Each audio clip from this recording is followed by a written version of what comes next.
Hello and welcome to another episode of the HT Physio Quick Tips series. My name is Harlow and I'm the Over-Fifties Specialist Physio here at HT Physio in Farnham. And today we're going to be talking about a condition called plantar fasciitis and what you can do to treat it at home. Now, plantar fasciitis, or policeman's heel as it's commonly caused, is characterised by pain right at the base of your heel underneath the foot. So often with this condition, the worst time is that first few steps after you get out of bed in the morning. And people complain of not really being able to put their foot flat on the floor for a few steps. Then it starts to warm up and it feels better as they get moving. But then when they start going out for walks or if they do anything active, that pain can come back and it can be a real nuisance and it can take a very long time to get better. Now, there are many causes for plantar fasciitis. We're going to talk about a couple of them today. But if this problem is just left on its own, for some people it gets better, but for others it just stays there and it sort of comes and goes. So it's really important that if you're suffering from this condition, that you do get the appropriate help. So let's talk about what causes this problem and what we can do to prevent it. Well, one of the main causes of plantar fasciitis is a mechanical issue, basically meaning that some muscles are too tight and others are too weak, and that puts too much stress through the plantar fascia. Now, your plantar fascia is a thick band of connective tissue that joins the front of the foot to the back of the foot. And that connection at the back of the foot is where it attaches to the heel, and that tends to be the place that becomes very sore. Now, the plantar fascia becomes sore because there's too much stress going through it, so it's like a repetitive strain injury. But it's not usually the plantar fascia itself that's caused the problem. It's often muscles around that area either pulling too hard or not pulling hard enough, causing too much stress to go through that band of connective tissue. And in the end, it just says, I've had enough, and it starts to develop inflammation, it starts to develop little tears in the tissue, and then it becomes painful.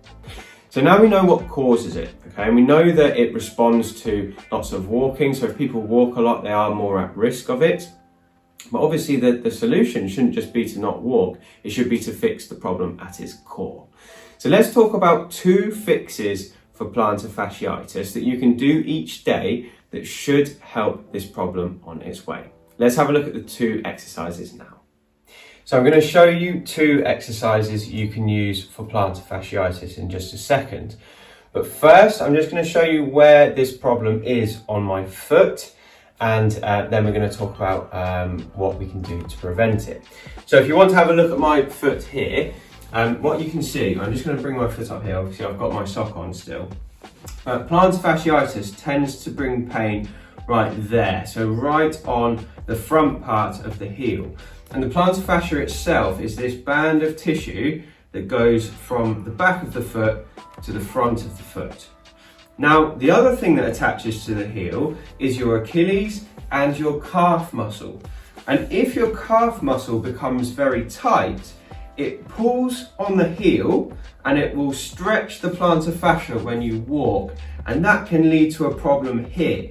So the origin of the problem with people with this issue is often a tight calf, and then that leads to a plantar fascia issue. So one of the exercises we're going to talk about today is a stretch for the calf muscles, and this is really important.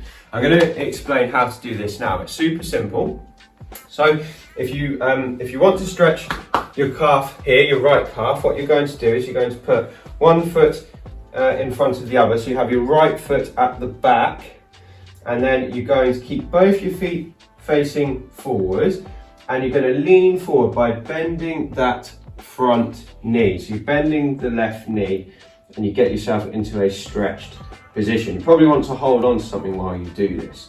Now, the other thing that's really important to do is most people find that their calf wants to turn out like that. We don't want that to happen. We want to keep our calf or our toes facing forward. The other thing we tend to see is that people's feet collapse inwards when they do this stretch. And that is often a symptom of flat feet. So what you need to try and do on this back foot is you need to try and keep your heel on the floor, keep your toes on the floor, and also just lift the inner border of that foot. So the action we're trying to do is that, okay? So we're just trying to lift the inner border of the foot. I'll show you from this angle as well. So if this is a collapsed arch, we just want to lift it slightly as we lean forward. Now, when you get into that position, you're going to hold it for about 30 seconds, and then you probably want to do this a few times a day. It's best to spread it out throughout the day.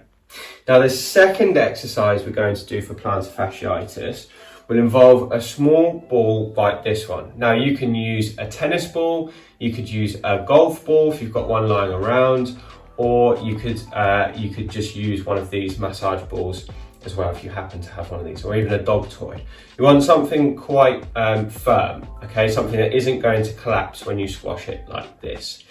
Now, what you're going to do is you're going to sit down on a chair and you're going to put the ball on the floor. Now, then you're going to put your foot, your painful foot, on the ball, and you're going to roll it around like this. Now, if you can see what I'm doing here, I'm not rolling the ball over the painful point on my heel. I'm rolling it between here and here, okay? So the pain is here. I'm rolling it in this area here. We don't want to roll it directly over the plantar fascia because that will become quite sore.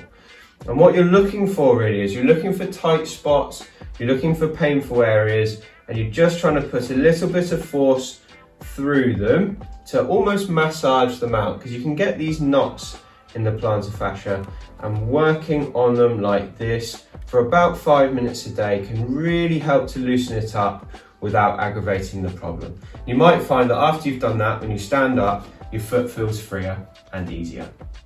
So those are my two best exercises to start someone off with plantar fasciitis.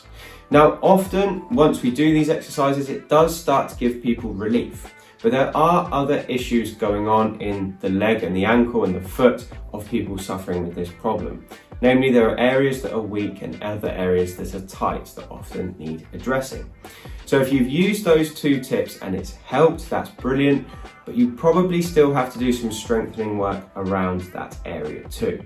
Now, if you're in the Farnham area, I can obviously help you with that, so do feel free to get in contact. If you're not in the Farnham area and you can't book in for an appointment, then you can pick up a copy of my book, Thriving Beyond 50, which has an array of strengthening exercises just for this kind of problem inside, so you can pick that up as well.